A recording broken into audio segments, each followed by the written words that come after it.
In this problem, we're considering a variant of the Monty Hall problem. You can read about the problem in the reading.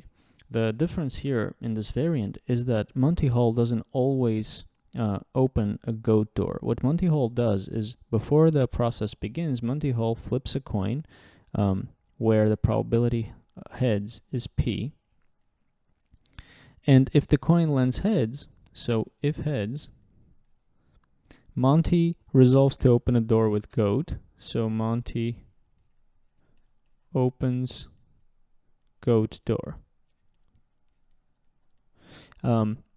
With equal probabilities if there's a choice. So if the contestant has chosen a door behind which there's a car and Monty has flipped heads, now Monty has a choice between the two goat doors, and he'll open both those doors with equal probabilities, either of those doors with equal probabilities. Otherwise, if the contestant has chosen a goat door, then there's only one goat door remaining, and so Monty won't have a choice but to open it, if Monty has flipped heads. Otherwise, so if Monty has flipped tails, then Monty randomly opens one of the remaining doors, one of the two remaining doors. So you can imagine that, suppose the contestant has chosen a door with a goat and Monty has flipped tails. Now Monty randomly opens one of the doors and reveals that there's a car behind the door. So if this happens, the game stops, the game is over. But if a goat is revealed, then the process of Monty Hall game continues and the contestant is offered to switch their original choice to the one remaining door. So what we're given is the following. We're given the setting where the contestant has chosen door 1. So the contestant has chosen door 1. And Monty has opened door 2, revealing a goat. So Monty opens door 2, and there's a goat behind door 2. So we'd like to know, what is the contestant's probability of success if they switch to door 3? So one way to approach this is to ask, okay, what is the probability that door 1 contains a goat given the information that we know? So door 1, remember, is the door that the contestant had originally chosen. So what is the probability that that door contains a goat given that we know that Monty has opened door 2 and that behind door 2 there was a goat?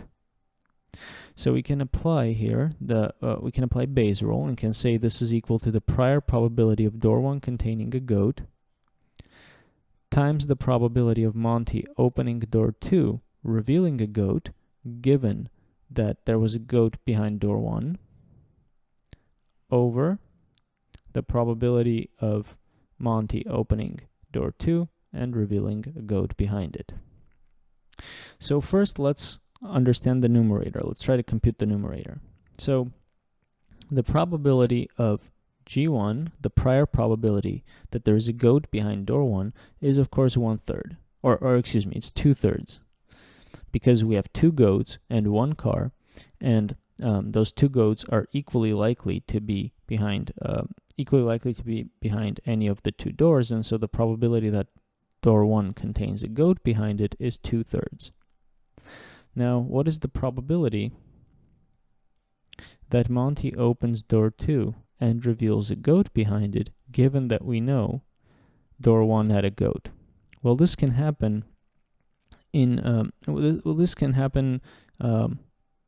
following way. So first, let's rewrite this. Let's write this as the probability of there being a goat behind door 2, given that there was a goat behind door 1, times the probability that Monty opens that door, the second door, given that first door contains a goat behind it and second door contains a goat behind it. This is just a definition of the probability of intersections of sets. So this is the probability of the intersection of D2 and G2 given G1.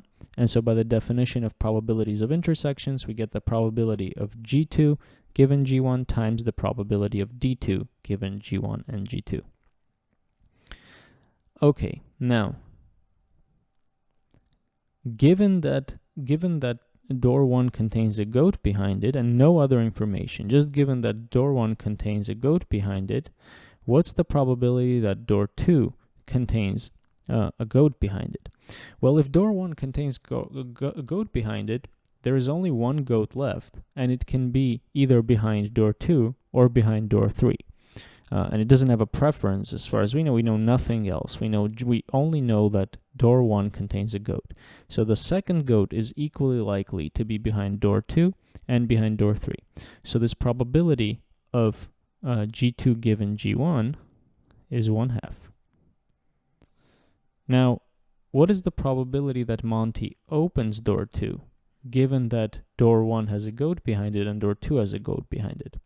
Well, this can happen in two ways. If Monty had flipped heads with probability P, then remember that Monty will always resolve to open the door with the goat behind it.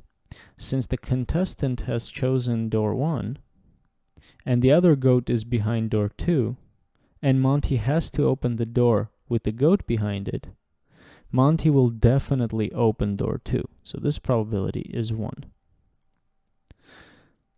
But if Monty had flipped tails, then Monty now randomly will open one of the remaining two doors. And so with probability 1/2, Monty will open the door, the second door, that has the goat behind it. So that's 1/2. Now simplifying this expression, we get 1/2 P plus 1/4 minus 1/4 P. And so in total, our numerator then becomes, so our numerator in the expression probability of G1 given D2 G2, our numerator then is 2/3 times this expression here, 1/2P plus 1/4 minus 1/4P. And this can be simplified to 1/6 times P plus 1. And for the denominator, we're going to apply the law of total probability, and we're going to say this is again the probability of, just as in the numerator here, the probability of G1 times the probability of D2 comma G2 given G1 plus, let's put this in parentheses here, probability of G1 complement times the probability of D2 comma G2 given G1 complement. So this first part we already have. So this is 1/6 times P plus 1 plus, now we need to compute this expression here. What is the probability of G1 complement times the probability of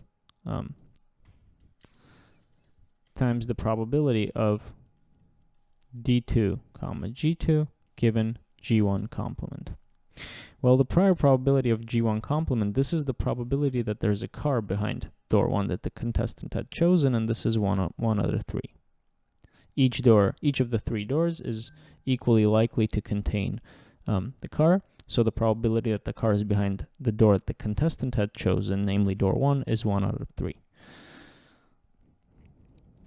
Now, what is the if the car is contained behind door 1, then what is the probability that Monty opens door 2 and reveals a goat behind it? So let's see. So suppose Monty had flipped heads. That happens with probability P. Now, since the car is behind door 1, Monty has a choice. Both door 2 and door 3 have goats behind them, and Monty has a choice which door to pick. And we just said that Monty is going to choose randomly between them. So that's 1/2. On the other hand, if Monty had flipped tails, if Monty had flipped tails, Monty now, by the assumption of the problem, is just randomly going to open one of the two remaining doors, but both remaining doors have goats behind them. So whatever Monty opens, whichever door Monty opens is going to have a goat behind it. And what's the probability that Monty opens specifically door 2? That's also 1/2. He randomly chooses between door 2 and 3. So the probability that he chooses door 2 is 1/2. And we know that door 2 will have a goat behind it because the car is behind door 1. And so we can simplify this expression. This is 1/3 times 1/2 p plus 1/2 minus 1/2 p. And so we get 1/6. And plugging it here, we get 1/6. Now notice all three, so the term in the numerator, the first term in the denominator, and the second term in the denominator have 1/6 in them. We can cancel these. So we're left with p plus 1 over p plus 2. So this is the probability of there being a goat behind door 1, given that Monty has opened door 2, revealing a goat behind door 2. So this expression here tells us whether the contestant should stick with door 1 or switch. Now, if p were 1, suppose p were 1, in other words, Monty always resolves to opening a goat door, then notice that this expression becomes 2/3. So with probability 2/3, there is a goat behind door 1. So we should switch, the contestant should switch. And this 2/3 actually is in line with the original version of the Monty Hall problem. On the other hand, if p is 0, meaning Monty Hall always randomly chooses one of the two remaining doors, then Monty opening a door gives us no information. So Monty just randomly opens a door, and let's suppose that the door Monty opens is not a car, right? The game continues on, Monty opens a goat, but the fact that Monty opened that specific goat door gives us no information because Monty just randomly picks a door to open. And so the probability that there's a goat behind our original door is 1/2. Monty opening door 2 in this scenario gives us absolutely no information.